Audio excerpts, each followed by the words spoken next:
Assalamualaikum warahmatullahi wabarakatuh.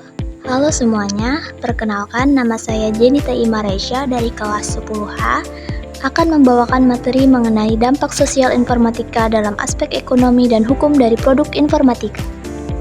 Apa itu dampak sosial informatika? Dampak sosial informatika merujuk pada perubahan sosial yang terjadi sebagai akibat dari penggunaan teknologi informasi dan komunikasi dalam masyarakat. Teknologi informasi dan komunikasi telah memungkinkan pertukaran informasi secara instan dan global, sehingga mempengaruhi berbagai aspek kehidupan sosial seperti pekerjaan, pendidikan, kesehatan, budaya, politik, dan lain sebagainya. Salah satunya aspek ekonomi dan hukum dari produk informatika. Aspek ekonomi dan hukum dari produk informatika. Sebuah produk informatika memiliki aspek ekonomi dan dampak hukum. Bagaimana aspek ekonomi dan hukum dari sebuah produk informatika? 1. Aspek ekonomi produk informatika. Dalam aspek ekonomi, produk informatika mengalami perkembangan yang signifikan mulai dari penemuan pertama komputer. Seiring waktu berjalan, nyatanya teknologi yang memanfaatkan ilmu informatika juga kian bertambah. Sebut saja salah satunya komputer. Produk ini awalnya diciptakan dengan berbagai macam kekurangan. Sekarang, komputer sudah banyak varian dengan spesifikasi-spesifikasi tertentu yang dibuat demi menyamankan konsumen atau pengguna. Selain komputer, kita juga bisa melihat contoh aspek ekonomi produk informatika dari smartphone. Bukan hanya sekedar untuk komunikasi, perkembangannya jauh melampaui itu.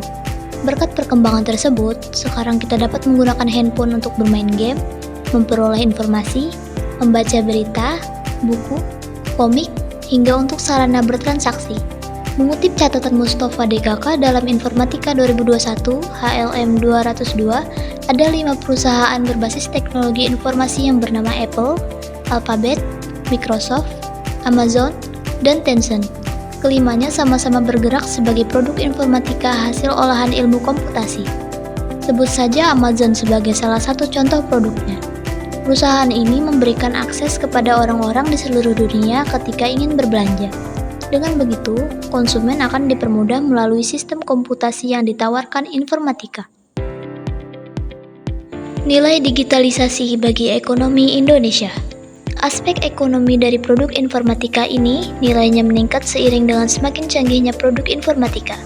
Pertumbuhan yang pesat tersebut diakibatkan dari nilai tambah dan manfaat, atau biasa disebut value, dari teknologi informasi terhadap seluruh aspek kehidupan manusia. Contoh bentuk aspek ekonomi pada produk informatika. 1. Semakin baru produk informatika, maka harganya semakin mahal. 2. Produk informatika yang mudah dan nyaman digunakan akan memiliki value lebih tinggi dan banyak digunakan. Contohnya adalah aplikasi WhatsApp. 3. Produk informatika modern memberikan solusi dari permasalahan bidang ekonomi serta menggantikan bentuk transaksi konvensional. Contohnya adalah toko online, e-commerce, layanan pay later, dompet digital, dan QRIS. 4. Banyak perusahaan rintisan startup yang berbasis pada penyediaan layanan informatika.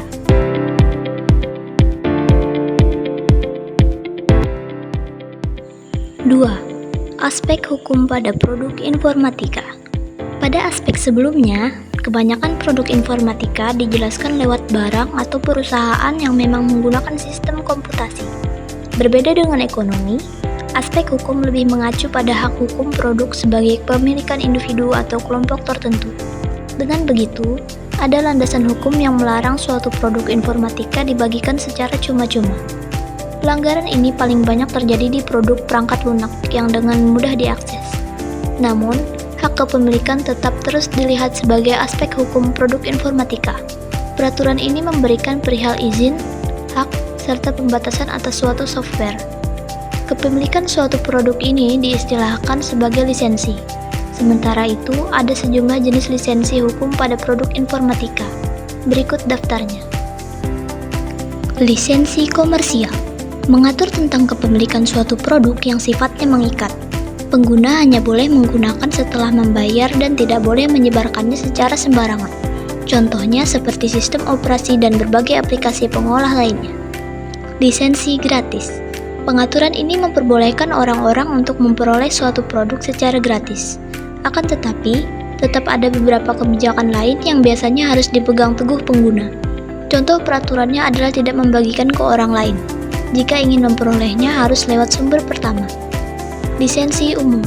Berbeda dari dua lisensi sebelumnya, lisensi ini lebih bersifat terbuka lantaran siapapun boleh mengakses, mengedit, mengubah, dan menyebarkannya ke orang lain. Lisensi domain publik. Pada lisensi ini, pembuat produk memang sengaja memberikan produk kepada orang-orang. Hampir sama dengan lisensi umum, orang bebas menyebarkan dan menggunakan produk tersebut. Dampak positif aspek hukum sebagai berikut. 1. Membantu menguatkan supremasi hukum. 2. Membantu meningkatkan sistem demokrasi yang dijalankan rakyat. 3. Meningkatkan tuntutan dilaksanakan hak asasi manusia. 4. Membantu menyiarkan kebijakan dan aturan dari pemerintah pada rakyat secara luas. 5. Menguatnya regulasi hukum. 6. Memperketat pengaturan berlandaskan hukum. 7. Mempermudah masyarakat memperoleh informasi mengenai hukum. 8. Membantu terkuaknya kasus yang merugikan, misalnya kasus kejahatan yang menjadi viral dan mendapat dukungan masyarakat. 9. Media bagi rakyat untuk menyampaikan suara terhadap kinerja lembaga hukum. 10. Membantu merekam dan menyimpan suatu perkara untuk dijadikan alat bukti hukum. Aspek hukum juga memiliki dampak negatif. Berikut adalah dampak negatif aspek hukum. 1. Banyak muncul kabar bohong atau hoaks yang merugikan. 2. Munculnya berita yang bertujuan adu domba antar golongan. 3. Munculnya tindakan anarkis yang dilakukan masyarakat. 4. Mengikis sikap toleransi antar umat beragama yang memicu kekerasan. 5. Meningkatkan tindakan kejahatan dunia maya, seperti peretasan dan pencurian data. 6. Muncul kasus perundungan siber atau cyberbullying. 7. Banyak terjadi pelanggaran hak cipta. 8. Banyak terjadi pelanggaran hak asasi manusia di media online. 9. Munculnya kasus predator anak, yaitu orang dewasa yang suka mengincar anak-anak untuk diculik karena marak orang tua mengunggah foto anak mereka di sosial media. 10. Maraknya kasus penipuan berbasis online yang memicu perancangan undang-undang perlindungan di dunia maya.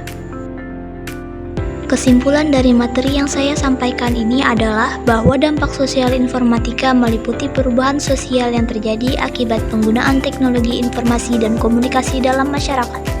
Salah satu aspeknya adalah dampak ekonomi dan hukum dari produk informatika.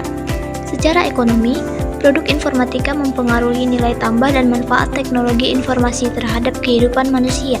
Sedangkan dari segi hukum, produk informatika memiliki implikasi terhadap hak kepemilikan, regulasi, dan penggunaannya dalam masyarakat. Dampaknya bisa positif seperti memperkuat supremasi hukum dan meningkatkan partisipasi demokrasi. Namun juga bisa negatif seperti munculnya hoaks, kejahatan dunia maya, dan pelanggaran hak asasi manusia.